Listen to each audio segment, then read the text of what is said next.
Yeah, I'll start with a brief introduction. So, like Aisha told, I am an engineering graduate. I'm originally from Kottayam. Now live in Berlin, Germany for the last 5 years. I graduated from College of Engineering, Chengaluru. I was the first employee at Entry, which is an edtech company based in Kerala. Then I was also involved in few volunteering activities like Youth Internet Governance Forum, Skill Enhance, and also been part of Kerala Startup Mission, like building some tech communities back in 2018 and 2019. Uh, Again, this is a brief background about me.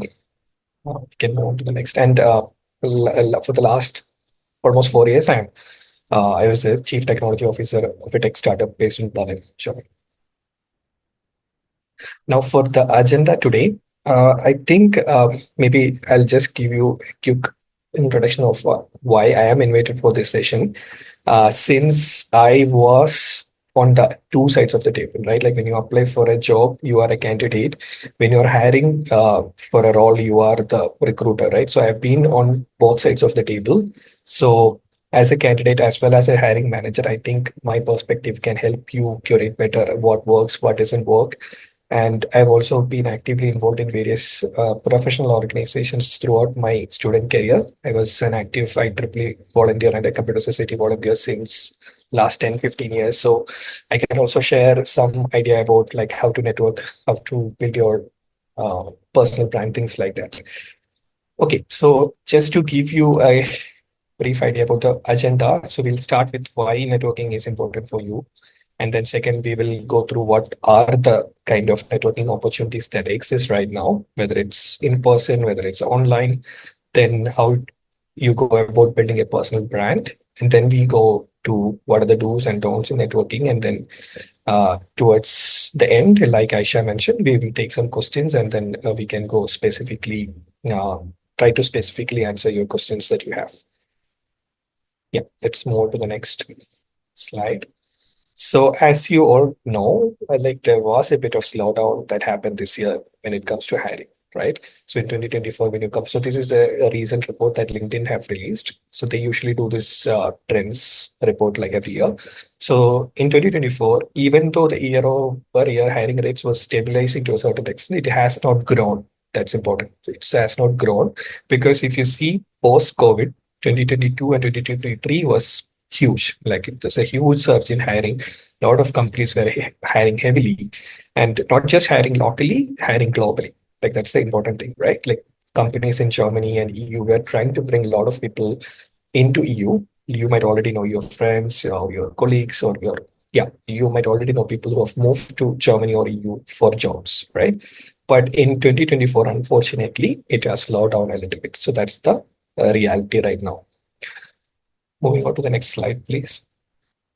So why networking is important, right? So I just wanted to show that trend and then why, and to give you more perspective of why networking is super important. So what is networking, right?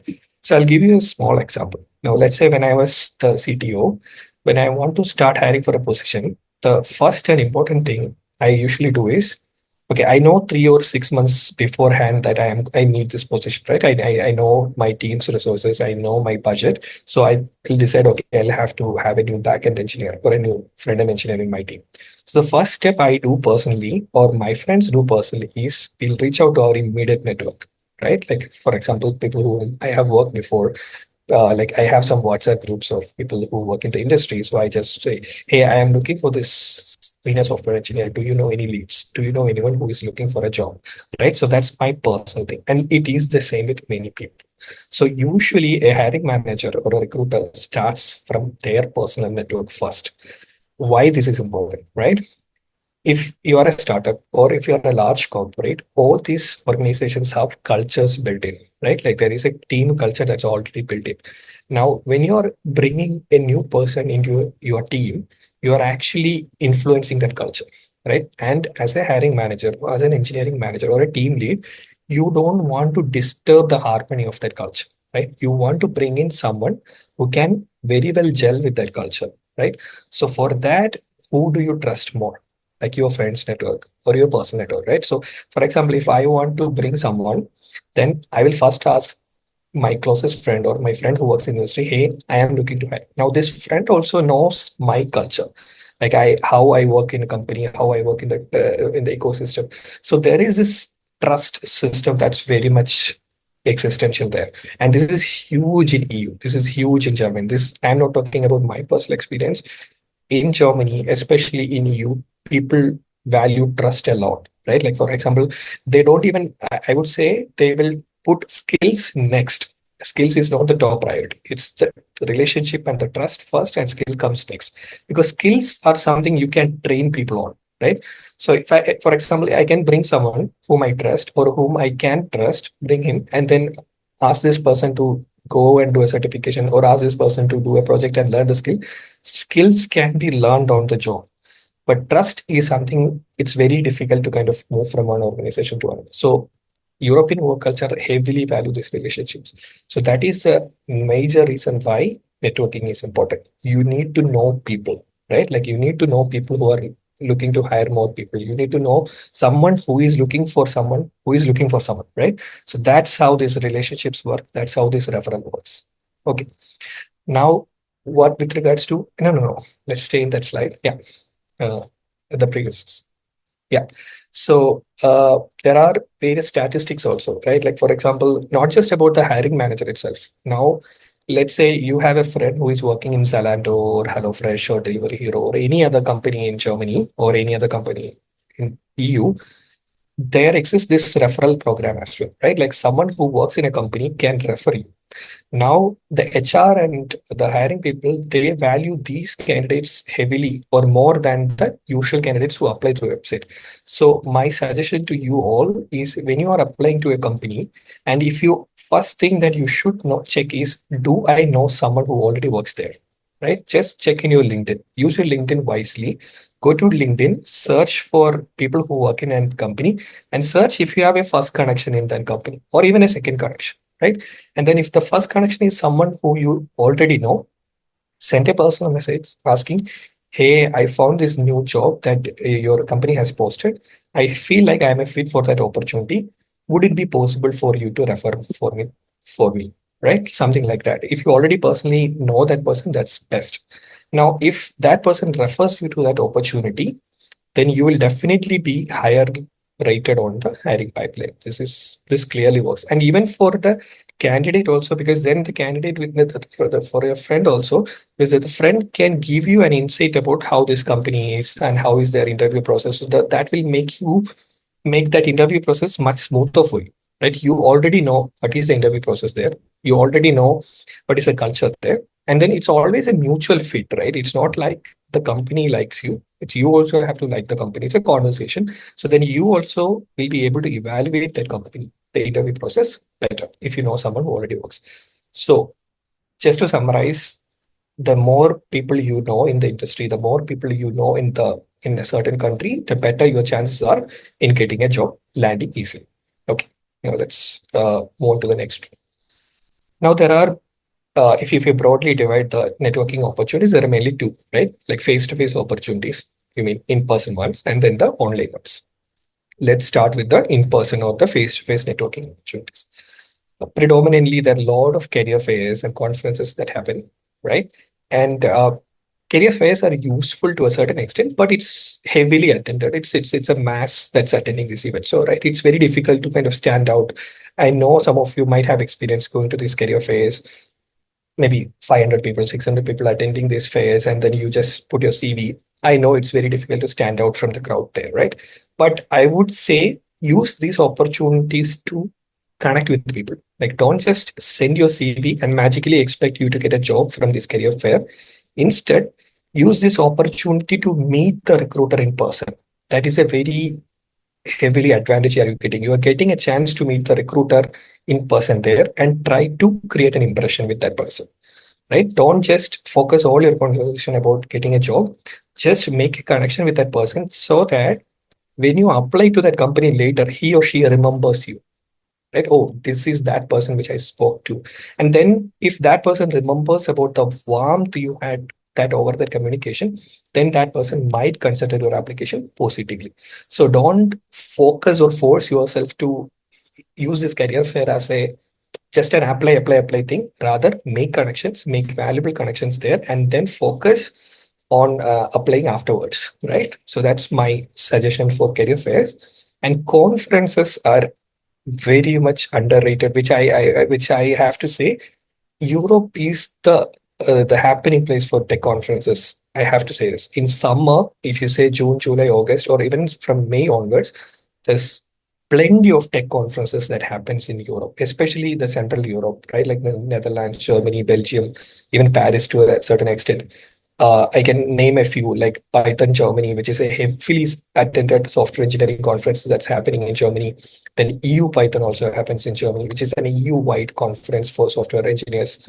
Lot of conferences happens, and some of these conferences have free student tickets or discounted student tickets, or if you are willing to volunteer, you will be able to attend it for free, right? And these conferences are attended by professionals, right? Like, and some of these conferences are heavily sponsored by companies who are looking to recruit people, right? If you go to these conferences and compared to the career fair, the focus here is more about learning more about the technology, learning what's new with this technology, things like that. Along with that, you will be able to meet a lot of recruiters at these conferences, like tech recruiters.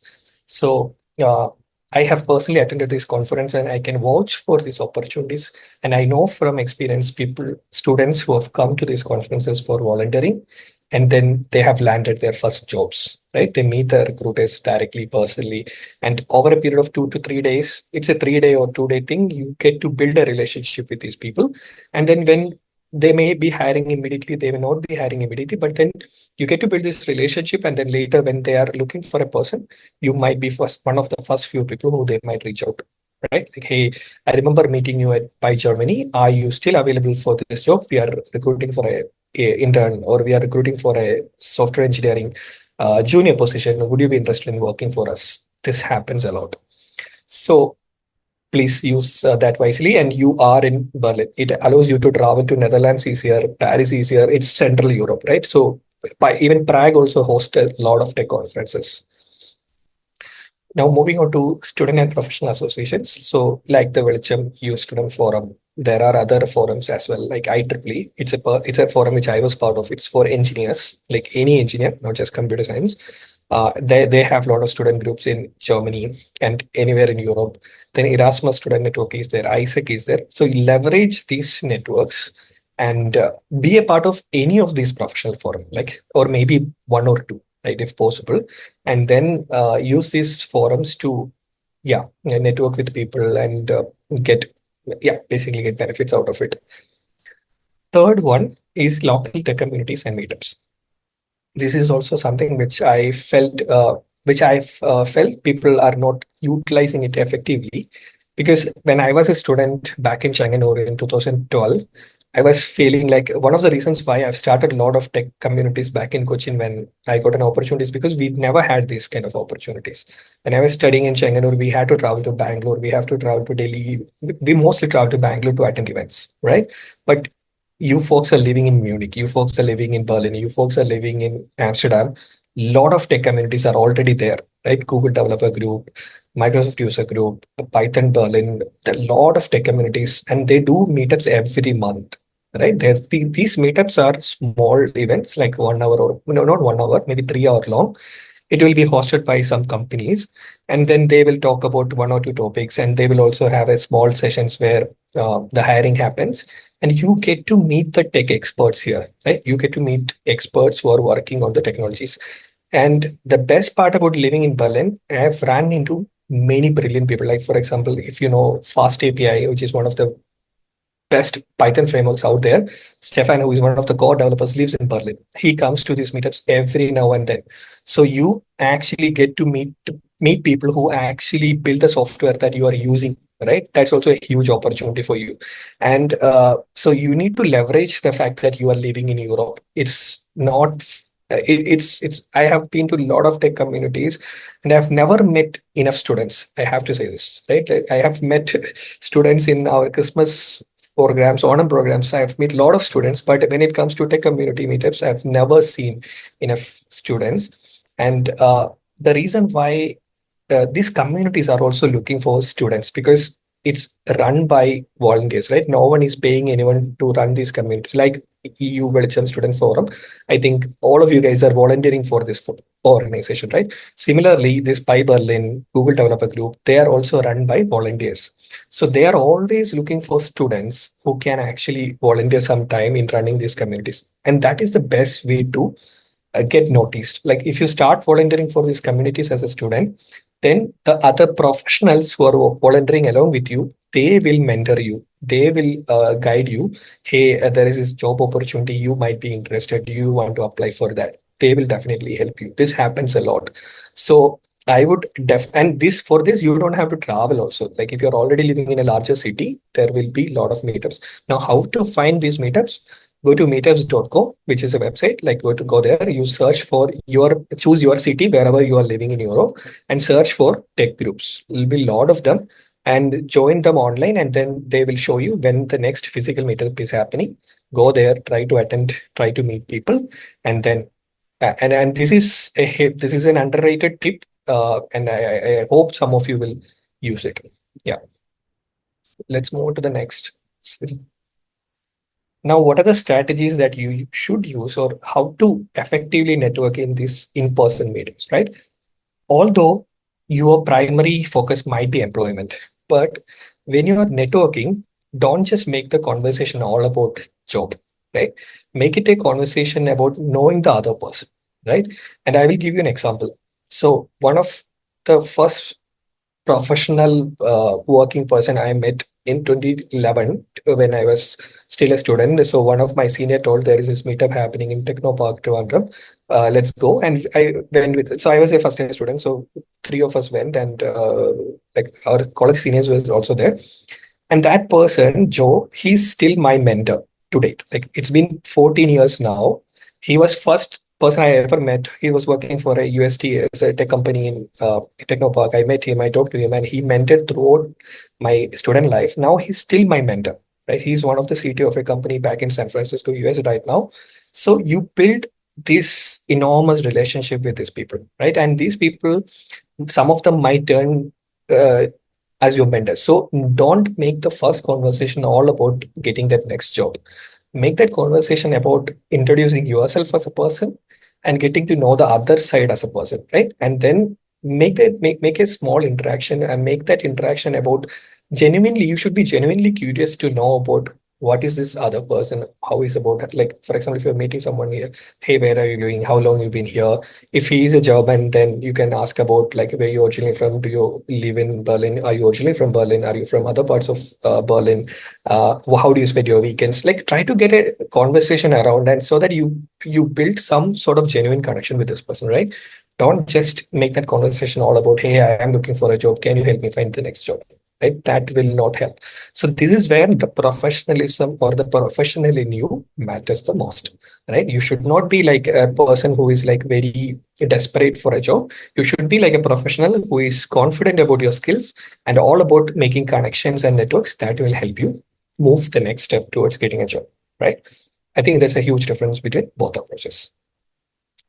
Now, once you've established this connection, then after this connection, you can always reach out to them, right? Like, for example, maybe you met this person on Friday. On Monday, this person is actually, and you both got connected on LinkedIn. And Monday, this person is actually putting up a job post saying that we are hiring this position. Then you can actually reach out to him saying, hey, do you remember me? We met at this meetup last week. I saw this post, and my skills very much align with the job description that you have posted. Do you think I can apply? Or is there a referral thing in your company or something like that? Right? Okay, let's move on to the next slide. Now, another important thing is it's not about the participants. You can also make connections with the speakers. So, for instance, you really like the talk, or you really like the workshop, or you really like the seminar that was. You should definitely go and meet that person, and then just share your LinkedIn. Make it easy to get connected. Like, don't take more than 10 minutes to share your contacts or share your LinkedIn or whatever it is. It will frustrate them a lot. Maybe create a small visiting card, or maybe create your LinkedIn. I think LinkedIn has that QR code thing which you can easily scan. If you don't know, do your research and do it already. LinkedIn has a QR code thing which you can easily add connections faster. Like when you go to add connections, it will show up. So make that easier to connect with you, right? It should not take more than 10 minutes to connect with you over LinkedIn. And then just do that. And then after the conference, post the conference, you do a follow-up message with them. And then that's how you leave a positive impression with them. I'll show you how you can do that. Let's move to the next slide. Yeah. So this is an example. So it's called an elevator pitch. Elevator pitch means technically, like let's say you get to meet Elon Musk in an elevator, right? You have 3 minutes or 1 minute with that person, right? Now, how do you convince that person to invest in your company or give you a job or something like that? Elevator pitches are usually used that, but you can also use an elevator pitch for this. So in this example, I said, like, I recently graduated from mechanical engineering. I'm passionate about sustainable technology. I really like about electric vehicles and deeply admire Tesla's mission, especially like you have to be very specific. You should not be like all about, oh, I really like Tesla. It's one of the largest company in the world. You should be very specific, right? You should be focusing on what's your expertise. You are a mechanical engineer. So mechanical engineering background allows you to appreciate their technology, allows you to understand what is behind that company, right? And that gives the other person, this is actually someone who has done their research, not some random person who just want to get a favor from me, right? So that's how you stand out. So that is also very important. You will meet a lot of people when you go to these conferences who will just be very superficial with their messages, right? Hey, your talk was really great. I really like the way you carried yourself. Let's connect. And that is something that this person is going to hear 10 times, 20 times, 30 times. Instead, hey, I really liked your point about quantum physics. And I also feel like that is true. And there is some research that's happening, which I've read last week, and the bleeding edge technology that's going to happen in quantum physics is something so and so. So when you make a specific comment about that talk or a workshop, that gives the other person the impression that you also are aware about the technological advancements happening in that field, or you follow that talk very carefully, right? You listen to that person. You don't have to make a comment about the bleeding edge technology always. You can also be very careful and very attentive to that workshop and say that, hey, I really like that thing you mentioned, and I also agree with you totally, or you share the same feeling as me. That's it. You can just say that and then leave that. Maybe connect the cards or make the connection and then leave. Let's move to the next slide. And this is the most important thing. After that, what happens is you in LinkedIn. So the problem with one-on-one in-person conversation is there will be 60 people, 50 people, 40 people, right? It's very difficult. It's super difficult to get that much time for you to communicate everything you want to communicate, right? And then people are in a hurry always, right? They want to leave that space. Maybe he or she will have another session that they will have to attend. So don't waste your time saying everything about you. Don't sell yourself there at the conference. Rather, reserve it for the later. Focus all about making a warmth, making a very positive, genuine connection there. And then once that is done, make sure you have his contact or her contact, like LinkedIn most probably. Don't ask for personal numbers, right? Like you are living in EU, in Europe, you have to respect people's privacy. So please don't. I still, when I go to talks, when I deliver talks, people come to me and ask for my phone number directly. I feel like it's an invasion to my privacy, right? Because here, you're already studying in Europe. People take mobile number very personally. Like they don't share your mobile number easily. So ask for a professional connect. Or you can actually ask them, what is the best way to connect you? What is the best way so that I can contact you? That is the best option. You give that option to the other person. Don't just ask for the number or don't just ask for the email. What is the best way to reach out to you? Then that person has an opportunity to say, hey, I respond to emails faster, or I always look LinkedIn, so I can share my link. So that's the best professional approach. Now, once you have that connect, then send a follow-up message. Like, it was great connecting at the so and so conference. I really enjoyed your insights. And it has to be specific. You should not write a superficial message. It has to be very specific. And then it should be like about what stood out for you, right? And also, there is no point in faking this, right? That's my whole point, right? If you're faking it, the other person will definitely know you're faking it. So there is no point in faking it also, because if the person or the topic doesn't connect with you, it doesn't connect with you. You don't have to connect with each and every person out there in the industry, right? Only do it with people who have genuinely connected with you. Then that conversations become easier. You don't have to make it, right? You don't have to fake it. So do this and then keep the tone warm, professional, right? Like all about that. And then be clear about what you're looking for. You can, in the last sentence, you can say, I would love to explore ways to collaborate, or I am in between jobs. And if there is an opportunity in your company, I would be like to open for. So you can make that very genuine. And Germans, especially Europe people that you already know, they like when people say it face to face. Like you don't have to like in like when you come from an Indian context, it's very difficult to ask for favor, right? Like we try to cover it up with as much as niceties and pleasantries. Hey, how are your kids doing? And 10 conversations down the line, you are going to ask for a job. Don't do that. Europeans prefer straight conversations. Like if you are looking for something, be straight upfront. You don't have to create a pleasantry wrapping around layers, 10 layers down the line. You don't want to know his kid's first name or his which kindergarten his kids are going before you want to ask for the job. Okay. And he or she doesn't want to reveal those information, right? If you're looking for a job, ask for a job. If you're looking for mentoring, ask for mentoring. If you're looking for connecting with someone else, ask for that, right? And this is where professional communication becomes very important. And this is super important. And I'm not kidding. There are a lot of people's students, especially doing like trying to build that relationships, all these kind of conversations. It's unnecessary. Like you don't have to do that, right? Like you don't have to get into personal details. You can still stay on the professional warm and get to know that person. Okay. I'll move on to the next slides. I think I'm a bit slow, so I'll just yeah, it's just checking the time right now. So okay, now but those were the strategies which I wanted to get a little more detailed, deeper. So that's why I spent some time there. Now, when it comes to online platforms, so this is a list of few platforms, few that you already know. LinkedIn, Sing are the heavy market giants. And then URS, which is a portal which I feel like it's a heavily underutilized. So if you just search URS, URS has this portal which has job positions from across EU.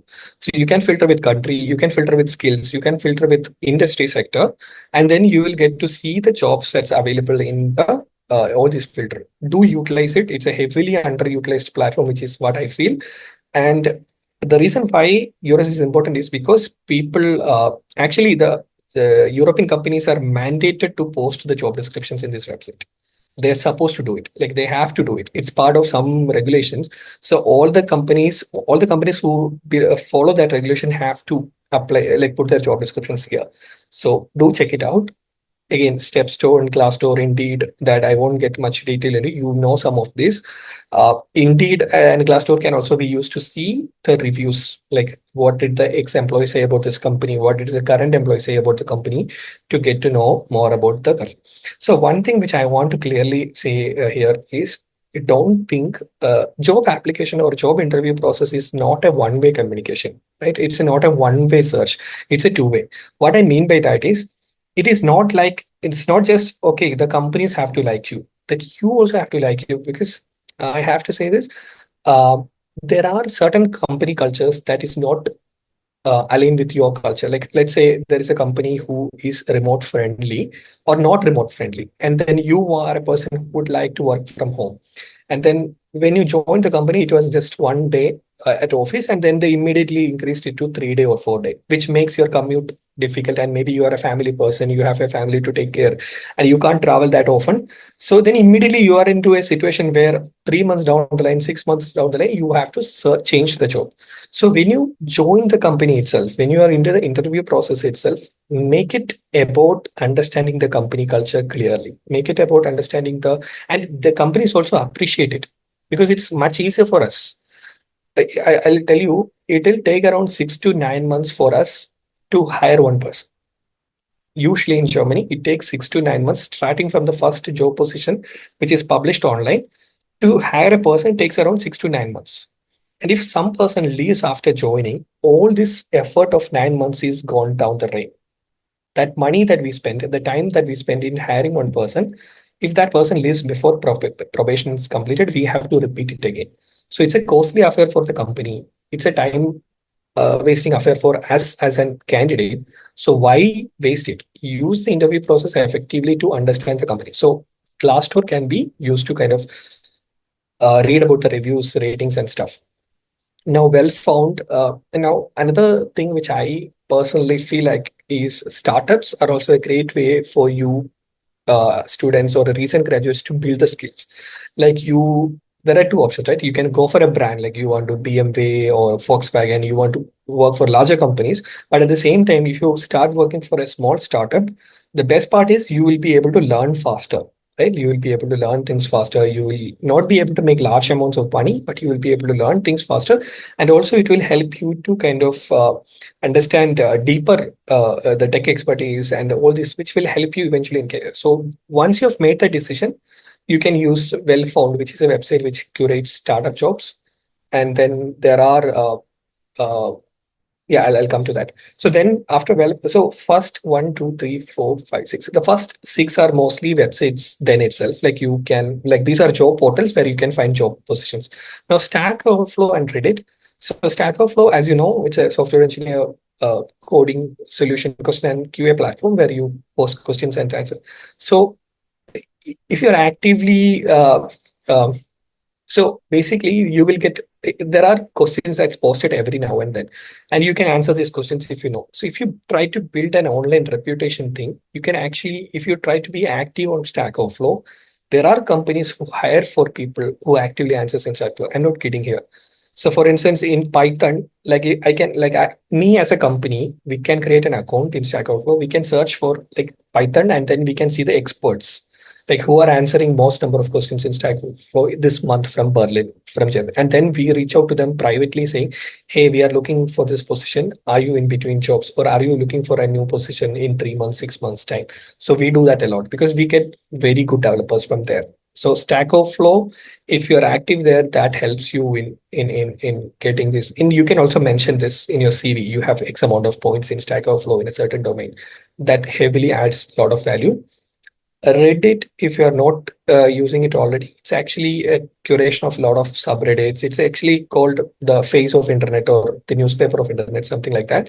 But there are a lot of subreddits. Subreddits are smaller communities in Reddit focused on software engineering or not just software engineering, any job search. Like there are subreddits focused on EU career, jobs in EU, and there are a lot of companies who post their job board. And these are the things which people, like very less people are looking. So that means you have a higher percentage if you apply there, you have a higher percentage of chance of getting into the pipeline. So utilize that. The last thing I want to say is then there are some industry specific. I believe the Velicham students forum might have a Telegram group or some kind of group to share this kind of information, right? So there are some invite only groups like Startup Berlin has this. If you go to that link, startupberlin.co, then you have this Slack channel where you sign up. There is a job board there, which some of these, like I said, when I hire, I first reach out to my personal network. And if I don't get enough leads, then my secondary network, one of my first secondary network is Startup Berlin. So if I don't get any responses from my immediate network, then I will post it in Startup Berlin. And after Startup Berlin, only I go to LinkedIn, right? So my first two networks are close networks, like my initial network, my WhatsApp, my friends group, and then I reach out to Startup Berlin or Startup March, stuff like that. And after that, only I reach out to, I post it on LinkedIn or I post it on the company website because I don't want complete strangers initially in my pipeline. I want some level of connection or some level of relationship with this person who is going to apply because then that make the interview process shorter because the HR interview can be much more fast. Like otherwise, if I am interviewing a completely stranger, I have to spend a lot of time in the interview process to get to know this person better, and it reduces my risk of hiring a different person who brings a different culture to my team. Now, the last link is a startup map Berlin. That is also heavily a useful website when it comes to finding jobs in your city. So please research and find these set of networks and communities in your own city. Since I am from Berlin, I am aware about these networks. Let's move on to the next slide. Now, then, since you are part of the university already, then I feel like then the university will have some sort of alumni networks. People who have studied from your same university might be able to help you out finding a job.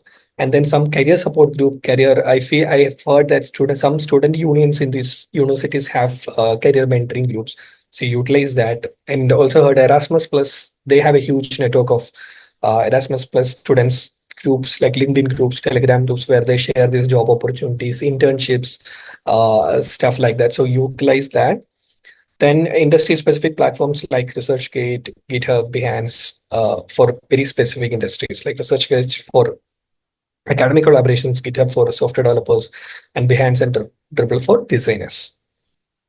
Yeah, let's move on. Can we move on to the next slide? Yeah. Now, so offline, online. Now, online is also about building a strong personal brand, right? Like you need to have a brand. Now, I have to yeah, take a yeah. So basically, I'm not a person. I have not built a brand. So if when I share my LinkedIn profile towards him, oh, this is this guy who speaks about creating a personal brand, and then he himself have done haven't done that. So that's my personal choice, right? Like it's also a very personal thing, right? It depends on you. But especially when I was building my career out, it was not a necessity. I graduated in 2014. I landed my first job, and then thankfully, alhamdulillah, I got the next job. So I never had to do it before. Now I have to do it, right? Like I don't know. So when I am looking for the next job, I might have to do it. But I just want to say with a caution, I haven't done this, but that is not an excuse for not for you guys not to do it, right? So building a strong personal brand is about optimizing your LinkedIn or Sing or whatever the platforms I've listed in the previous slide. You need to create a profile and then you have to optimize it. Because what happens now, this I can give you an insight. So as a recruiter, we have something called LinkedIn for Jobs. That's where we got access to. Now, whenever we get access to, we create a job description, we put the job title and everything, we publish the jobs. Once we publish the job, what happens next is we already get a screen where we will see list of people who are most suitable as a candidate for this. So LinkedIn show this. So LinkedIn actually curates the candidates or the profiles that exist in LinkedIn and then shows us who are the top applicants for this job. And also when people start applying for this job, like let's say 10 of you have applied, LinkedIn's algorithm curates the top 5 or top 1%. Now, how does LinkedIn does it? I can also share you links, like they have made it very public, like how does the algorithm works? It is based on the keywords that you put in your profile, right? How else they will know about you, right? Like LinkedIn doesn't know about you. So what keywords, what things that you put in your profile makes a important factor of how you will be shown. Now, this is very important because you might know when you apply for LinkedIn, you are already shown how many people have applied, right? Maybe 500 people have, 600 people have applied. Now, to stand out amongst them, you need to make your profile better. I will later show some tools and then stuff how to do it, but that's one thing. Like this, if you are not already doing this, you should take this as your number one thing. You have to optimize your profile. And most important thing is have a professional photo in your LinkedIn. It is not WhatsApp. It is not Instagram, right? Like, please don't have like a photo in front of Mammootty, Mohanlal, all these kind of things in LinkedIn, right? Like, have a professionally done photo.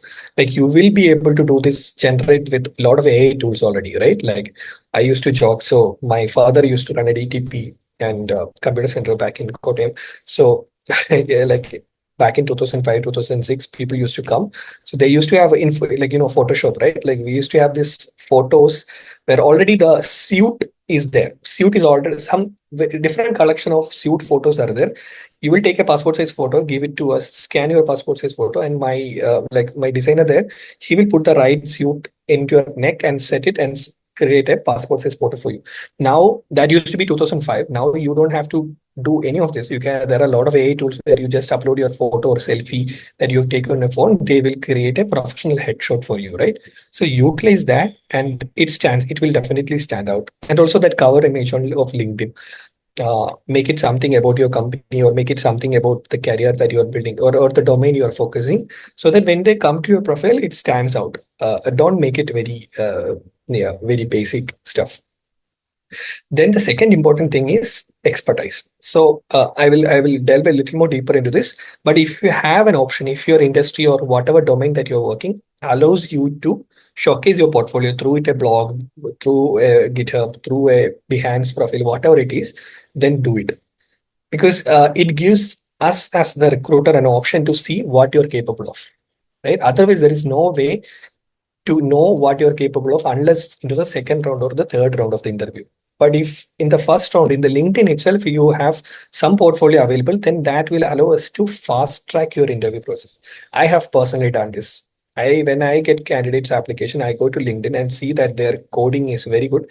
I have personally skipped the coding round for them because I don't have the time. Like, because in Germany, I do a coding challenge with them. I send a coding challenge. They send it 2 weeks later. Then I review 1 week later. It's 3 weeks lost. I don't have that time left. So I go to the person's GitHub profile. I look in what I'm looking for is his coding capability, right? Or her coding capability. So if I am able to see that, judge that, I am willing to save 3 weeks of time, right? And then I'll say that, okay, I really like the coding style. I really like the way you approach that problem technically. Let's get into the deeper technical round. Let's get straight away to the third round. People do that a lot, especially startups do that. So if you have a GitHub profile or a blog or something which can showcase your capability, do that. Yeah, I think I've pretty much summarized, and we will get into this in detail in the next slides. Yeah, let's go to the next slide. Now, what is a workshop without mentioning AI these days, right? Like I think I am forced to, but then I feel like this is also something the current like we are very much lucky to live in this era, right? Like there's a lot of things that automation can be done easily. For instance, all these things about building a personal brand in LinkedIn, you can easily do that, right? The Canva, you don't have to learn Photoshop or Corel Draw to kind of build a poster now. You can use Canva, which allows you to create these. Even CVs can be like good professional looking CVs can be crafted using Canva. Then there is this Jasper AI, which allows you to create engaging content for LinkedIn post. Resume, which is so ATS is application tracking software. So what does ATS does is when you apply to a company through a job portal, the first filtering happens in an ATS. So ATS are like algorithm based software. So what they look for is like, okay, I am hiring for a senior software engineer position. So I will look for when you are applying to this. Uh, Nessie, can you mute yourself, please? Yeah, thank you. So when you apply for a job, this ATS software will scan for keywords. Okay, if I am looking for a senior software engineer in Python, I will look for, okay, Python is mentioned how many times this skill is mentioned. So it's a software, it's an automation software. And then some, like for example, if I am hiring, I will put 70% keyword search, keyword match as the criteria, or 80%. However, I am able to put it, I can put it. And then the CVs that clear this ATS is the CVs that come to the HR, right? The HR won't see all the CVs because you have 500 people applying for a job, right? It's manually impossible to skim through 500 CVs. So first the ATS does the filtering, which is an automation filtering, and then comes the HR manual. So Kick Resume, and there is another tool which I mentioned, allows you to build resumes, which actually makes this clearing the ATS easier or effective. And this is super important. You need to be aware about this. I have some few examples which I'll explain later. Now, Zeti, which allows you to optimize LinkedIn profiles with keyword rich summaries and stuff. And one general caution which I want to tell you when you are using AI tools is don't just copy paste whatever AI is throwing out and put it in your CV. Then, if I come to your CV, I mean LinkedIn profile, I'll know this is written by AI, not by you. Add a personal flavor, right? Curate, right? Like എന്താ പറയാ in Malayalam you say കുറച്ച് പൊടിപ്പും തൊങ്ങലും ആവാം, but then you have to kind of navigate that personalization thing. Otherwise, people will definitely know this is written by someone else and not you. So don't do that. Like take 90% A or 95% A or maybe 80% A and 20% your personal creativity and put into it. Moving on. ChatGPT, obviously, no, I don't want to go through it. Perplexity AI is something which I wanted to talk about. I think people are not heavily using it. It's a heavily useful tool. It allows you to research trends, topics, and ideas relevant to your field. It allows you to become a better knowledgeable person. For example, if you want to learn more about quantum physics, you want to learn more about sustainable energy, you can actually learn about things. You can learn about new research. You can also use this information to curate LinkedIn post. So I would say if you want to, let's say you want to create a personal brand about sustainable technology, right? Let's take that example. Start with Perplexity or start with that tech blog or tech magazine that you really like about sustainable technology and read about, oh, there is this new technology coming in this area. You get the keyword or the name of the technology. You go to Perplexity, understand and research more about that, get a basic understanding, right? And then create a information uh, beginners introduction to sustainable energy or introduction to quantum physics for beginners. Create a post like that, right? Or what is the top 10 things you should know about quantum physics for recent graduates? Or what is the 10 things that you need to know about ChatGPT for recent graduates? Something like that. Create a post, something like that. Use ChatGPT to correct the grammar mistakes, make it professional and everything. Create Canva to create a post tool. Use the other tool to optimize the keywords. So use all these tools and then create an effective post and publish it on LinkedIn. Initially, you will not get communicate, but then over a period of time, you will get engagement. And then LinkedIn have started doing this top 1% voice. Like there is this tag on some people's name. If you are consistently posting, because LinkedIn need a lot of creators, right? Not a lot of people are posting actively on LinkedIn, like put valuable content. So if you post consistently, they will give you this tag as top 1% voice on so and so domain. That will definitely help you stand out amongst the crowd when people are looking to hire. Also, if you keep consistently posting, the recruiters are also in your network, right? So they will also start seeing your name often. And then when you apply a CV for their company, oh, I know this name because I have seen Rasin Abdullah's name very often in my LinkedIn feed.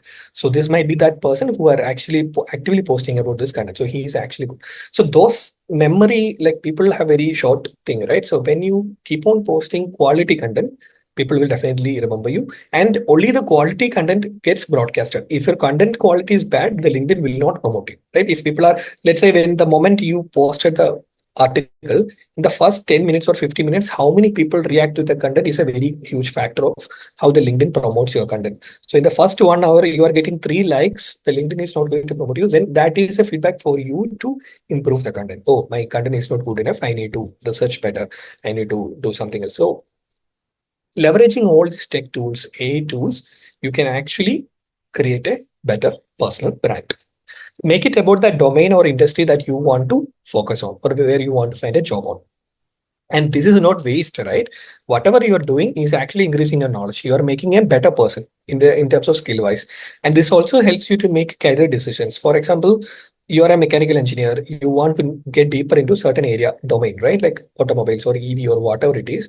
The more you learn about what's happening in that industry allows you to pique your interest. Okay, this is something which I am also interested in. This is something which I don't want to. So the more knowledgeable you are about a certain domain or a certain industry, which allows you to make your career decisions further down the line easier for you, right? Like you will be able to choose your projects, you will be able to choose your internships, you will be able to choose your jobs much wiser. Now, the last tool here, jobscan.co, which I cannot heavily recommend. It's heavily underutilized tool. So this allows you to, so let's say, I'll give you an example. Let's say you're going to apply for a job. You have the job description on the company website, and then you have your CV on the right side, right? What this tool allows you to do is you can copy your job description and then upload your CV, and then this will tell you how much your CV matches to this job based on the ATS scoring. So if it gives you very good rating, then that means your CV will clear the ATS. If it give you bad rating, that means your CV is not good enough. So you have to improve your CV. The reason is some companies use certain technologies named differently, right? And that's also not your mistake, right? It's also difficult for you to know. I have a very specific example. I'll explain with that. It's very difficult for you to know initially, but then by the time you apply 50, 100 companies, you get to know the feeling of how to do this. Let's move on to the next slide. Uh, can you go to the next slide, please? I will do that example and then come back. This one. So, can you do one more slide forward? This one. This is the thing which I want to mention. So let's say the job posting requirement had proficient in agile methodologies with, so this is about the software development methodology things. So proficient in agile methodologies is the term in the job description. And in your CV, you have mentioned skilled in Scrum and Kanban framework. So the thing is actually Scrum and Kanban are agile methodologies that you know.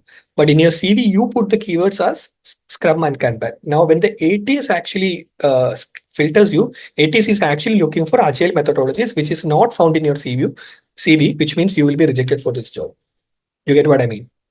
So JobScan will give you feedback, and then based on that feedback, you can actually make it a proficient in agile methodologies, including Scrum and Kanban. Then you will be in a better position to clear that ATS thing. Now, hope you understood this, and let's go back. couple of slides. Huh. So now we are getting into towards the end of the thing. I just want to kind of make some general suggestions on what are the do's and don'ts in the networking aspects, whether it's online or offline. First one, be proactive but respectful in reaching out, right? Like no one is going to spoon feed you in professional setups, right? Like that's what happened in the LKG and the UKG, or even in the up to 10 standard, right? Like, or even up to 12 standard back in India. Like people were like, okay, did you submit the assignment, or did you submit the seminar, or did you study for the exam? So all this will happen. But here you are in the professional networks, in the professional world. Like no one is going to be reaching out to you, hey, do you know this person and stuff. So you have to be proactive. You have to proactively reach out and make connections.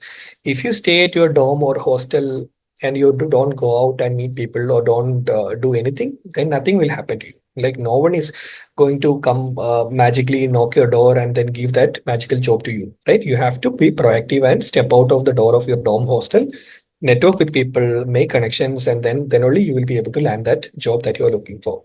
Second, when you're connecting, personalize your messages. Like don't just create one message and send it to 50 people, right? Personalize the message. Like I have shown one example. Maybe when you've met someone in a networking session or a talk, write something about that person's talk, or something that you remember about that conversation with them, so that they remember you. Then follow up with gratitude and maintain long-term relationships. Even after you get, let's say you got a job, like someone helped you get a job, don't just forget that person, right? Because that person helped you find a job.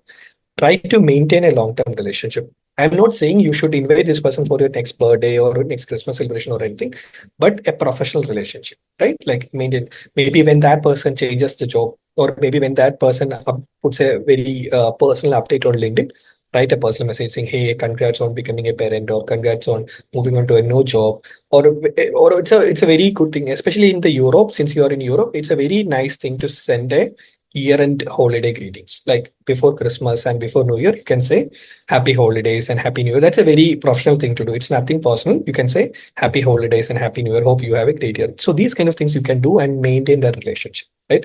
So you will not be that person who will be reaching out only when you need something. Right? We all hate that person, right? Like those transactional friends who will reach out to us whenever they need something from us. Don't be that person, right? So try to build that long-term relationship.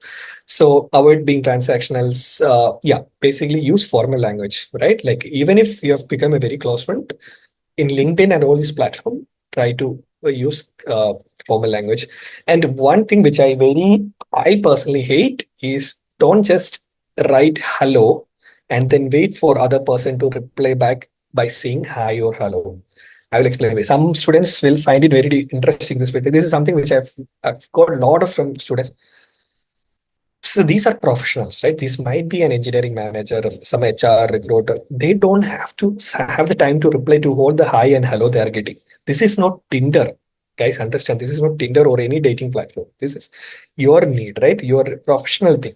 So don't just write hello or hi and wait for the other person to reply. Write a proper message. Hello, Shahul. And like I said, hey, I attended your talk. I am looking for a job. I am so this is my CV. Can you please review this CV for me? That's it. Then I have a full context of what is your requirement. Then I have the ability. Oh, I can actually do this today, or I can do this over the weekend. I can respond to him. Hey, Razin, I got your CV. I don't have time today, but I will have time over the weekend. I will get back to you on Monday. That's it. That's a professional way. But if you just say hello, no one is going to reply to you, right? And sometimes it feels like the onus is on the other person to respond to you. Don't do that, right? Make your request very clear up for it. Don't wait for the other person. And it's not WhatsApp. That's what I'm trying to say. It's not an instant chat. Like LinkedIn is not an instant chat. I personally don't use LinkedIn on my personal setups. I don't use it on my personal phone. I don't use it on my personal network. I only use it during my work hours. And then at that point of time, it's not like you send a message and you wait for the other person to react. You send out what you want to send out and then wait for the other person to respond, right? Actually, I don't have time. Otherwise, I'll show you. There is this beautiful websites that says nohello.net. I'll share it later with you guys. Now, culture nuances in Europe, this is very important. That's why I mentioned that. And also, work-life balance is important. Please don't, let's say if you want a CV to be reviewed, or if you want one some favor from other person, don't expect it to happen on a weekend, right? Like if that person is not working, right? Like for example, some people, like for example, I do that usually on weekend. I do the volunteering stuff on weekend. So I usually upfront and say, hey, I will do this over the weekend. But don't expect it from the other side. Like for example, when you write your first message itself, let's say on a Friday night, and you have something to be applied on a Monday morning, you cannot send a message saying that, hey, can you do this? And then the expectation is then the other person have to do it over the weekend, right? So you have to plan that prior. If you need something on a Monday morning, you have to reach out on Wednesday, right? Give that person at least 24 hours during his work hours so that he can do it for you. Otherwise, that person is maybe will do it for once just for the sake of uh, nobleness, but then after that, he is not or she's not going to respond to you. So please plan it accordingly, and then respect people's work-life balance. Since you are in EU, you already know about it. Let's move on. Yeah, this is actually not part of this presentation, but I can't finish this presentation without talking about CV, because I'm getting when I get a lot of CV for review and everything, some mistakes I commonly see, so that's why I wanted to. So remember, the many people are not aware about applicant tracking system software. That's what I wanted to first. Like there is an ATS which is happening as the prerequisite in most companies hiring pipeline. So ATS software is there. Be aware about that. So first thing is, don't create one CV and apply that CV to 100 companies. There is nothing is going to come good about it. You have to curate your CV, because in the job description itself, if you compare the same position, senior software engineer Python, written by Google is completely different from written by Microsoft, because the requirement is different, right? The skills will be different. There is a weightage for certain skills. It depends on the company's culture. Some companies will weightage technical skills more. Some companies will weight soft skills more. Some companies will weight like the back-end skills more or front-end skills more. So when you apply, don't just assume that everyone's requirement is the same. So you have to curate. And I know it's very practically difficult. So at least do this for the companies that you want to work for, right? I wouldn't say do it for every company, but let's say you have some dream companies that maybe you want to work for Google, you want to work for Microsoft or Apple, then do it for those companies that you want to actually work for. For the rest of the companies, you can apply with a generic CV. But I wouldn't recommend applying with generic CV at all. Try to curate, but if you don't have time, do that. Now, the second thing is, it's always good to have a crafted cover letter. People in Germany definitely look into this. I don't know about other European countries, but I read this in my company. Read this. My friends who are recruiters read this. It is the best way to communicate how you are a best fit for a company, right? So my best structuring for a crafted cover letter is three paragraphs, like very three short paragraph. First paragraph, a brief introduction about you and your interest. Second, details about your relevant skills and past experience, which is relevant to this company, right? Not just write about whatever you have done in 10th standard or anything, very relevant experience. Third, a very compelling argument of why you are fit for this position. So if you do this, it does wonders. It gives the impression to the HR or the company that you have taken effort in applying for our company. You have done your research in applying for our company. Then we will definitely, consider your application. I think I am, yeah, 10 minutes more. Okay. Then the last thing, leverage AI tools. Because if you, again, now we are in the time of generative AI.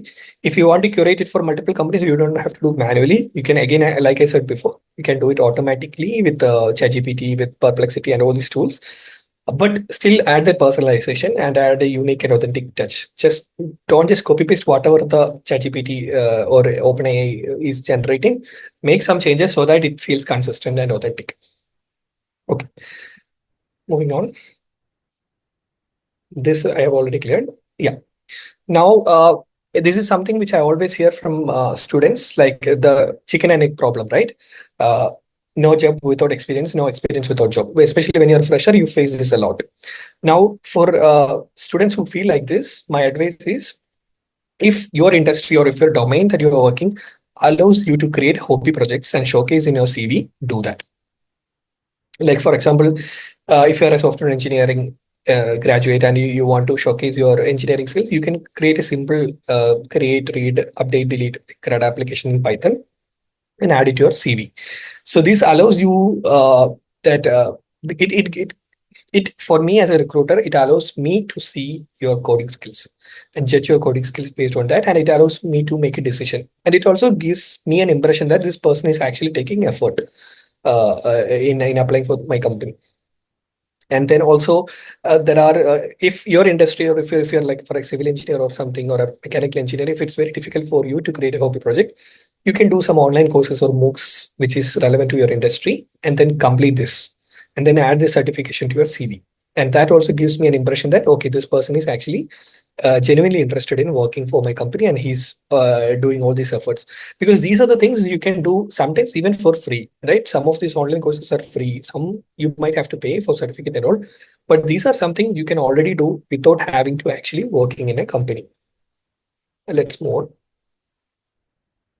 Yeah, because recruiters like us are looking for effort and initiative from your side. Yeah, like I usually say there are two kinds of people in the world. One, people who say excuses for not doing for not doing a job. Second are the people who are actually getting things done. So in the corporate is actually a capitalistic world. Like you can when you talk about the philosophy of it, corporate is more tending to a capitalistic world, right? Socialism is there and everything is there, but it's more about who works and who doesn't works. The promotions, the titles, the performance reviews, everything is about who works, productivity and stuff. So you need to do effort, you need to take initiatives, and that will be heavily rewarded even if you like it or don't like it. That is how the system works. Now practical demonstration of your abilities, that's also important. Risk reduction, as a manager, it's risk reduction for me if I am able to see your work upfront. Yeah, moving on. So just to summarize, networking is indeed an investment in your career.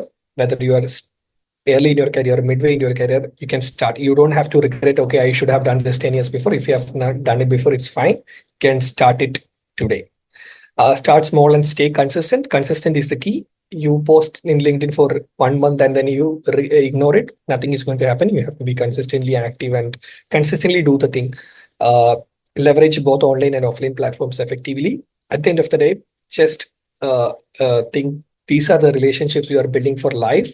These are not transactional relationships you are building just for getting a job or a promotion or anything. These are relationships you are going to build. Some people might turn out to be your close friends, or yeah, even family in the future. So who knows? Wishing you all the very best, and I think we can take questions now. Thank you so much, Shahul Hameed sir. It was such an informative session. The platform is open for the questions. You can either raise your hands up or you can put your questions in the chat box. I'll read it up for him. We do have two options available. And yeah, we have a question by Malika. You can unmute yourself and ask the question. Hello, can you hear me? Yeah, you're audible. Yeah. Okay, so my question is, I didn't do a degree here in Belgium, but I have done a cybersecurity boot camp. So when I apply for internships, the real thing is like most of the companies they're asking whether I have done a degree from here in Belgium. So is it easy to get an internship here without a degree in Belgium? Because I have done a 7 months boot camp from an organization. It was a non-profit organization called B Code, and then and thereafter I'm trying to find an internship here. But when I apply for an internship, they're asking for me. Do you do you have a degree here in Belgium or not? Okay, thanks for your question. So some roles will have like the STEM requirement of like for example with blue card especially, I think you need to have a bachelor's degree in EU, which is one of the requirements for issuing blue card. So some visa regulations might be there, some country-specific regulations might be there before, because for engineer as a title in some countries, if I am hiring a cybersecurity engineer, then Mhm. with that title, I can only hire someone with a bachelor's degree in EU. Some Mhm. regulations like that are there. I am not aware about the specific regulation in Belgium, but can you give me a little more about your profile? Like, where are you right now? What's your profile, and what kind Mhm. of job that you are trying to apply for? Actually, I have been working for 6 years in India as an ICT coordinator. So I recently relocated here in Belgium in 2023, and my husband works here for Volvo, and I came with as a dependent with my husband here. So I have done a 7 months boot camp here in Belgium, which is related to cybersecurity. It was a basic boot camp uh, that taught us all the different fields, like how penetration testing is working and how blue teaming is done and what are the different frameworks in cybersecurity. So then and thereafter I was trying for an internship, but it was very difficult for me to find one. So I again joined for one more training that is related to GRC, and it is a cybersecurity. It is somewhat like a business risk and cloud security training, which gives me an in-depth knowledge of how the GRC works. And I'm currently now preparing for some certifications in the field. Okay, Yeah. got it. I think this is where when I first talked about the trust part of the EU coming into picture, right? So the thing is, if you have an EU bachelor degree in EU, then that is Mhm. where the trust comes, right? So they trust the education system here. So then they know that, okay, you know the bachelor's, you have done your bachelor's degree here, you have the right skills to Mhm. do the job. But when it comes to a boot camp, they might not be as much open to that. What I personally suggest is there are a lot of cybersecurity meetups and tech groups. Mhm. You are in Belgium, right? Yeah. Belgium is one area, one city where this conference, I think it's DEFCON, DEFCON. I'll type it in the chat.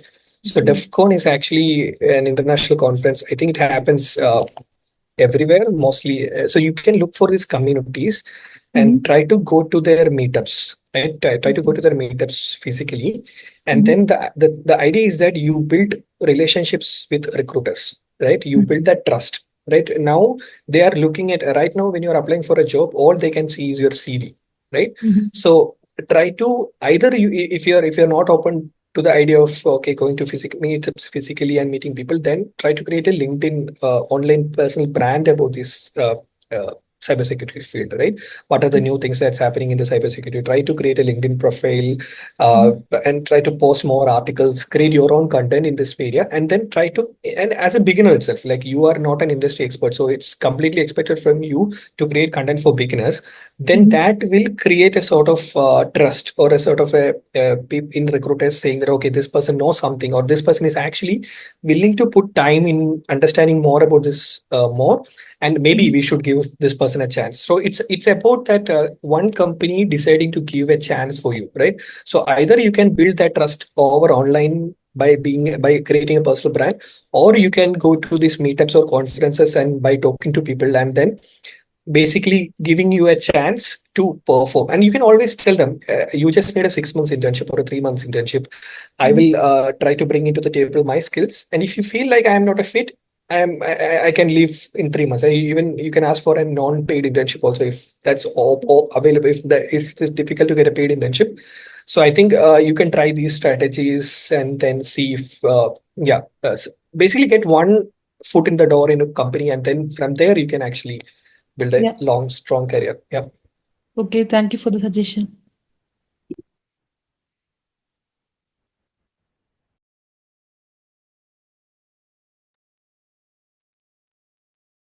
If others are having any question, you can raise your hands or you can post it in the chat group.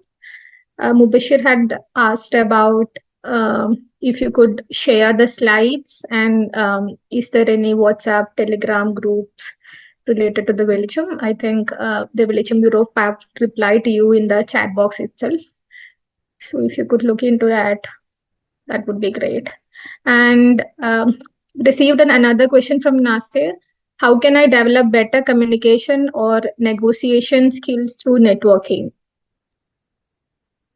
Uh, Communication skills, you have to just do it.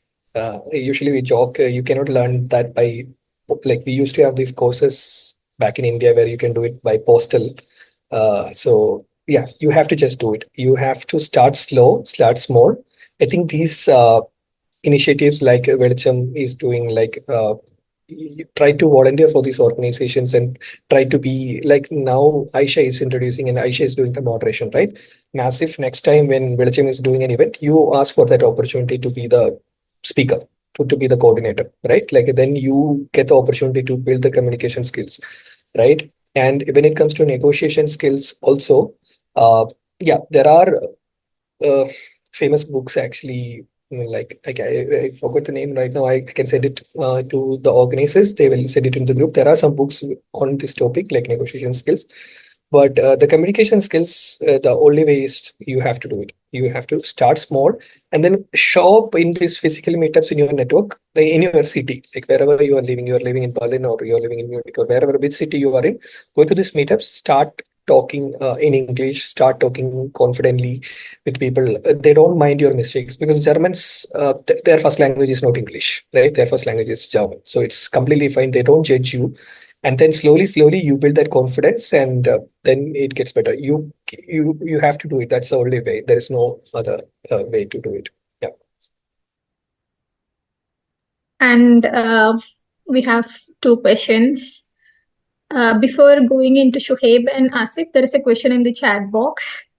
It's by Muhammad Sadiq. I'll read it out. Assalamu alaikum. This is Muhammad Sadiq from IIT Kharagpur, MTech Transportation Engineering, Civil Engineering. I have to do an internship for 2 months for May and June. Is there any senior who can guide me? I am approaching an abroad internship. Uh, so is he right now based in India? I think yes. Yeah. Okay. So let me try to understand that question one more time. I have to do it. It's there in the chat box. Oh yeah. Okay, got it. Mm, I think so. There are communities here in Germany, like Indian Muslims in Berlin, Indian Muslims in Germany, Belgium students. There are a lot of groups here. What you can do is actually you can share your CV with the organizers or the volunteers here, and then ask you to share, put this in the group, and then ask on behalf of you whether you are able to get an internship here. Uh, I think that's one way. And then if someone here works in a civil engineering company here who would be able to take you as an intern, and they can reach out to you. But it's a long ask. I'm not sure whether it's possible to do, because the problem, I'll tell you the problem openly. What happened in 2024, right? In 24, the the companies are not willing to bring people who are not a critical resource. Now, how do you define a critical resource? Like, for example, if I am looking for a machine learning engineer or a senior machine learning engineer in my company, if I am not able to find that senior machine learning engineer in Berlin or in Germany or in EU, then only I will try to bring someone from India. But it was not the case in 21 and 22. In 21 and 22, companies massively hired people from India because the lot of money, the COVID boom with the market was happening post-COVID, and all these delivery companies, they had huge profits, and so they were actually reflecting that in the labor market. But now in 24, the market has slowed down. So even for normal senior engineering roles, they are getting very particular about bringing someone from India, because it's a risk involved in bringing someone from India. They have to pay for the visa process, they have to pay for the flight, and they are taking that risk. Now, when it comes to an internship, why would a company sponsor someone from India to give an internship, right? Because what is this company? It's a stakes, right? What is the company getting out of it? So I would say it's very less when a company, because they have students who are available here. So why would someone bring someone for an internship is a critical question. But I know people who have studied in IIT and IIM who have cracked this through their networks. So it is also not an impossible task. So that's why I said try to reach out through your networks. Try to reach out to like Velicham Students Forum, share your CV and ask them to post in Indians in Germany or Indians in Berlin groups and see if someone is willing to help you out. I think that's the way. And also reach out through your college network. IIT Kharagpur, I know that it's one of the premier IITs in India. So you definitely have a huge alumni network. So reach out through your networks, IIT networks as well. Now we have to Thank you, take sir. sorry, you were saying something? No, thank you, sir. I want to. Okay. And now we can take the question from Shuhaib. Yeah. Thank you, Shahul and Velicham, for this session. It's really worth. I want to ask you about the CVs. You mentioned about the CV. So I'm working in social sector as a humanitarian. So what CV usually you prefer? It's a small one pager or two pager, or it's usually my CV. Actually, I'm using a descriptive one. It's 5 or 6 pages normally because of my previous experience and task I done. Usually, I prefer the task and impact-based CV. So when I'm sending such CV to another person, what you are preferring? It's when we are sending a small CV or a descriptive one. Thanks for your question. It's a very subjective topic, I would say. So let's start from what are people looking for in CV, right? Like for me personally, if I am looking for a junior hire, I'm looking for, okay, what is this person's skills? Like what skills that this person is bringing? What is his education background? What this person already know about? If I am looking for a senior position, then I am looking for how many years of experience and what is the impact of this person. Like for example, when he or she writes the job description, like his experience of previous companies, what is the impact that this person has bring into the table when she was working in the previous company. So these are the things I look for in CVs, like skills and the impact. If he's a junior person, the academic background and skills and stuff. So it depends on who is looking at your CV and what they are looking for. So I personally don't know the mentality of recruiters in the humanitarian sector. Uh, but on a generic level, I would say that nowadays people prefer shorter CVs. This is purely tech perspective, like tech industry, because people don't have the time to scan through many pages, right? If I get to see everything I want to see in a single page, the best, right? I don't have to scroll down. And since I am already on this topic, I also want to nudge on another thing, the language of the CV. I get a lot of questions about should I make this CV in German? Should I make this Europa CV? So I'll touch upon that as well. So if your job is predominantly a German speaking job, right? Like if you need a fluency in German and your job is maybe, let's say, sales job, you have to speak German, then make your job CV in German. But if your job is predominantly an English one and it's an international company, you are going to speak to your colleagues and your manager in English, then just make an English CV. And this Europa CV or not, I don't think it's just a visa process. They just make it very mandatory that you need to have a Europa CV and something. I don't think companies here have that mandate. Like they just need some legible, readable, consistently formatted CV in English. Right? Consistently formatted, I mean, dates are formatted everywhere similarly. So this is very important. Again, I go back to that original thing. The CVs are first scanned by software, like ATS software, right? So this is a common mistake I've seen when you write dates in your CV. Sometimes you write 10/02 1993. Somewhere you write 10th February 1993. Somewhere you write 10th Feb 1993. Somewhere you write 10th Feb 93.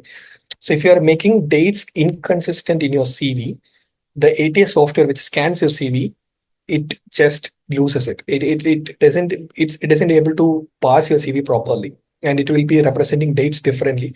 So just focus on making your CV consistent when it comes to dates and cities, timeline, and stuff like that. Keep the date format everywhere in the same format that you use it, and then yeah, try to be shorter. But maybe I would say you ask this question to an HR who works in the humanitarian sector would be able to, because maybe in the humanitarian sector they would want to read a lengthier one.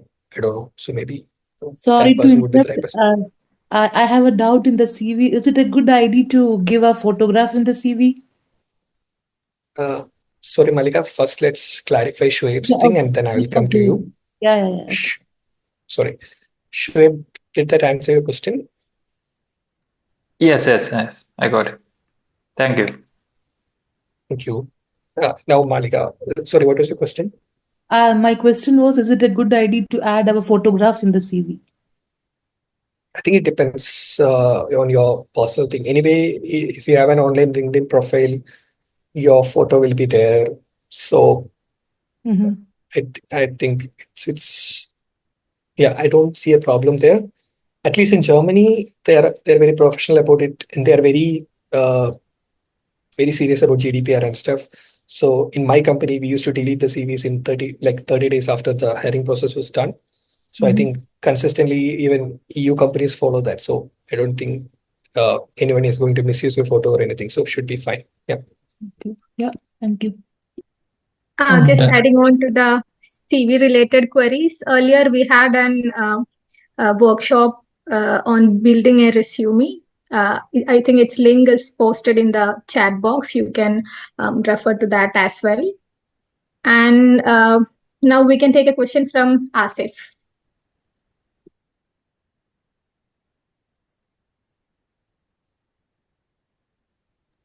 Asif, are you still there? I think Asif. Yeah, Assalamu alaikum. I was unable to unmute. Yeah, I got a very informative knowledge about the what shared by Hamid and team. So I have one question regarding the negotiation and the recruiting process. I have been shortlisted in a company in Germany. I have completed one round HR round. After that, I have completed a hiring manager round. Then he told me during interview that again third round will be there.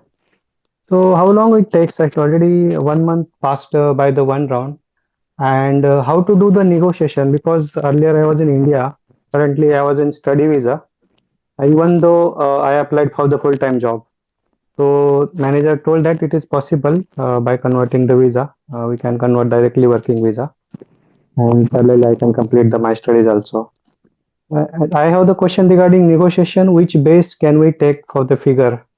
Because is it possible to pay that company will give the minimum amount of the budget, or how can we get the balance the budget in our while the negotiation? If the upcoming days, if I got the negotiation call, then Uh, Walaikum Salam. Asif, thanks for your question. It is notoriously slow. Like it's notoriously slow. That's what I have to say. Takes yeah, 3 to 4 months. The problem is there are a lot of regulations around it. That is something that the candidates are not aware of. So, for instance, one regulation is we have to have three candidates in the final round, right? Usually, companies have this regulation, right? You need to have at least three candidates in the final round before you make a decision. So okay, in that case, it might not be your problem, right? Like then the companies are waiting for other people, and then there is always this like people will say, okay, next week we are not available. Then the people are like the recruiters are on vacation, so it's a time taking process. Uh, but then what you can do in those cases is you can set the expectations clearly, but like for instance, in the first round itself, you can, or the second round itself, you can say that, hey, I am also attending other interviews and I am expecting a feedback from other companies as well. So that might help to speed up your process, but it can go in the other way also. For instance, if you say that, hey, I want my interview process to be done in December, then they can also say that, okay, then that's fine. Like we can't offer you, our process will take till January. Then you are free to leave in the process. So it's a two-way thing as well. So play that safely. Like don't like like I would say you can express your concern for uh, it going longer, but at the yeah, same yeah, I time, have don't. taken the yeah. I Yeah, have taken the yeah, follow-up emails and I got reply that still we are conducting some other interviews, and exactly. after that we'll come to the decision for the further round. That I got the Yeah, email. yeah. And That is I'm the po- I'm regulation. I'm little positive for this, and I'm talking about the financial negotiations, how it works. Okay. Yeah. So that was your first question, right? Now I'm coming back to the second part. In when it comes to salary negotiations, what you can ask here in Germany is you can actually ask for the range of the salary. And another important thing that everyone, if you are not aware, is in Germany, it's illegal to ask for your previous salary. Like companies or recruiters cannot ask for your previous salary. That's a law, right? Like by law, it's prohibited. They are not supposed to ask. Some people ask. I have heard a lot of, especially recent times, since there are a lot of Indians who've newly moved to Europe and Germany coming, and they are not aware about this law. And sometimes some HRs ask, and like you can just say no. Like you don't have to reveal that. You can say that it's a personal information which I don't want to reveal. You can do that. Second thing, when it comes to yeah, coming back to the negotiation part, you can ask for the range. What is the salary range for this position? And then usually something that I always try to do as on the recruiter is when I am doing the interview process, I try to uh, understand the skill level of the candidate, and then I try to match the skill level of this candidate with the person who was already in my team, right? So if I am paying someone 55,000 or 60,000 on a mid-level, maybe level 2 engineer, and then this person I'm interviewing is also a level 2, then I try to match that, right? Because I don't want to bring a person who is paid overpaid than someone who is existing in my team, which breaks the balance of my team, harmony of my team. And I also don't want to underpay just because this person is new to Germany and I can just underpay. So I don't play around that. So I usually try to balance that. So you can also you ask for the range first, like what's the range, and then you can actually say your expectation clearly. So if the range is somewhere between 40 to 50, you can say that I expect a mid-range, like 45, something like that. But you have the right to clearly communicate this. And another last thing is Germans generally don't like negotiation towards the end of the process. I'll give you an example. Let's say when you started the interview process, you asked for 45, right? And you have done the all the process, and then almost they gave you an offer, and in the offer letter it's 45,000. Then there is this typical Indian mentality. I'm not generalizing, but then there is this typical mentality that we go back to the recruiter saying that, hey, I have another offer which is 50, 55. Can you increase my offer? Right? This is something Germans or in Europeans generally hate, because the whole interview process, the decision to offer that position to you depended on your requirement, right? You asked for 45 in the first interview process. So maybe the other candidates in that pipeline asked for 60, right? Or 65. And that is the reason why, or 55, right? And that is the reason why they didn't offer it to that person. They offered it to you. Now, when you ask for 50 or 55, what happens is then this company is like, okay, on the one side, they have, if they want to start the interview process, they have to go back and spend the 3 4 months again. So they might be forced to offer you, but then that starts a bad relationship. You are going to work in a company and starting off in a very bad relationship. So if you know your worth is 65 or 70 or 80 or 100, make it clear upfront. Right? Make it clear upfront before they make you an offer. Right? They will ask you. You can also, if they don't ask you, you can proactively tell them, hey, I'm for this position, I am expecting this. You cannot, it's not a good idea to negotiate with other offers like we do in India. Okay, It's not yeah, very I positively got your regarded. point. Yeah, Right, right. yeah. Now, I have my question is, suppose, means if they have to tell their figure first, or I have to tell my figure first. I mean, you can ask for the range from them, and Okay, then because that's the best approach. Because if you don't know the range, you might be shooting in the dark, right? yeah, yeah. So ask for the range, and you can insist on giving a range information, and then within that range, you place yourself safely. Don't go too much overboard, depending on your negotiating situation, right? I don't know. So if you So, have a so, good negotiation so, capability, yeah, you go for an yeah. open. Yeah. Okay, so keeping minimum will be the safer side. I mean, depends on your personal situation. If you feel like you can go for an average, go for it. But it's all a lot of personal situation, right? Whether you need this job badly or you're fine with interviewing another company. So keeping with all that information, you have to make that call. Yeah. Okay, thank you. Let's see. And please Cool. share the meetup and converse. Some conversations are there. No, you told some meetup are there or conferences are there. So I need the resources where it is available. What are the convocation and conferences are there? So we don't know the, we are new here, so we don't know the where it happens and how it happens. So please share some document on which portal it is available to book that and how to get that one. Yeah. Yeah, will do. Okay. Thank you. Yeah, due to the time constraint, we are moving into the final round of our question and answer session. We'll take a question from Mubashir. Okay. Thank you for the presentation. My question is like I'm currently working as a in a full-time job here in Germany, and in the meantime I have applied for the master's degree here in Germany, and I've got an application from one of the university. So right now I'm planning to quit my current job and do the masters from the next intake itself. So, do you feel this as a right career decision, or do you have any advices in this specific scenario? Uh, Thanks, Mubashir, but it's a very generic question. I don't know anything about your background or what is this master's on, what is your job, and without this information, it's very difficult to make a judgment. Yeah.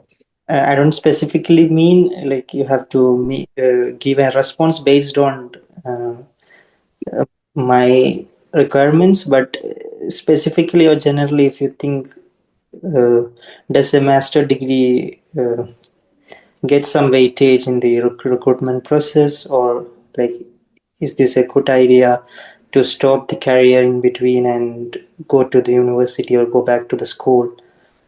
What do you feel about this? I mean, so it all okay. I'll give you an example. So let's say you are a senior machine learning engineer, right? And you are currently a senior machine learning engineer. You don't have a master's, you just have a bachelor's. And then, if you're asking me the question, do I need to do masters? Yes, I would heavily recommend doing that, mainly because if I am recruiting, if someone with master's degree in machine learning and data science, I would prefer someone who have done that because it's a research heavy field, and I would want to work with someone who has done that research and masters. But if you are a senior backend engineer, senior full stack developer, you're asking for me to do a master's, I wouldn't recommend doing a master's because there is nothing more you can learn in the academia that will help you become a better full stack developer or a backend engineer, which you can actually learn on the job working at it. So you understand the gist, right? So it depends. What's your background? Maybe we can connect offline also. My LinkedIn is there. We can like just give me a brief about later. Give me a brief about what's your current background, current job, and what is the masters that you have gotten the admission on. Then I can give you a better answer. Yeah. You have already sent your requesting link. Okay. Thank you. Moving on to the final question. Before that, we have just updated our feedback form in the chat. Please feel free to fill it up and give your feedbacks on today's session. And the last question is it's from Akib. Thank you for the session, brother Hamid and others. I wanted to ask, how did you move from India to Europe directly into a job? I see that you have not pursued education in Germany. Is it easy, and is it a problem for people with more experience? So I actually took a riskier route. I came here on a job seeker visa in 2019. Uh, November 26th, the day when COVID case was reported in China. So yeah, so basically I came here on a job seeker visa, and then I had a 6 months visa. I then so my route was different. So I had come to Europe a couple of times before. I had made friends in Berlin, so I had actually know this company, and then I knew that they were looking for a CTO kind of person, but then they were not in a financial situation to bring someone from India with a job visa. So I took my visa myself, like job seeker visa. With that, you are here and then you can start working the next day. Right? You just need for the visa process. So I was sure about this job, but I just want it was just they were in the early stages. They didn't have any funding when I joined. So I did it myself for that. And at that time, there were a lot of people who were moving with the job seeker visa. And now I think I have heard there is this Chancellor Kate visa, which allows you to work for 1 year. The job seeker visa didn't allow you to work. Like you had to convert your visa to a blue card and then only you were able to work. Now there is this Chance Kate visa, which allows you to come here and work for 1 year. I think up to 20 hours a week or something. I think so. It depends on your like confidence, your skill set. If you're confident about your skills, I think, and then also another metric is you can already start applying to companies from India and see how the interviews are going. Like if you're getting interviews, if you're getting into the third round, final round of interviews, and just they are not, and you can openly ask HR all these questions. Like if even if they reject you, you can ask them, "Hey, did you reject because I was not there, or did you reject because of my skills?" Right? And if they give you feedback that maybe we would have considered you if you were here already, then that gives you the confidence that, oh, my skills are needed there. It says that I'm in India. Maybe I can take this chance kate or job seeker visa and then go to Germany and then work. But I also feel like it's getting difficult as the time goes by, because in 2019 it was relatively easier to come here. I feel that's how with the immigration, right? The more people are here, the more difficult it becomes. But I think if you have the skill set and if you're confident, I think you should just you'll be able to come here. Yeah. There is one more question that do we need a German language certificate for professional job or communication matters? Depends on what's the language of communication in that company. So my company has Italian designer, someone from Spain. So it's an international company. So we don't speak in German. But like most of the international companies like Zalando, HelloFresh, Delivery Hero, I think the easiest way is if the job description they have advertised is in English, they want to attract English speaking talent. If the job description is in German itself, then they would obviously want to attract German talent, right? That's how I would see it. So uh, and also it will be clearly written in the job description, like what level of German fluency they need. They need basic, or they need at all, or they need fluency. Yeah. I think we'll conclude our session. You can always feel free to connect to Shahul sir through his LinkedIn profiles, as well as please don't forget about our feedback. And in order to conclude the session, I would like to invite Adul Roshan.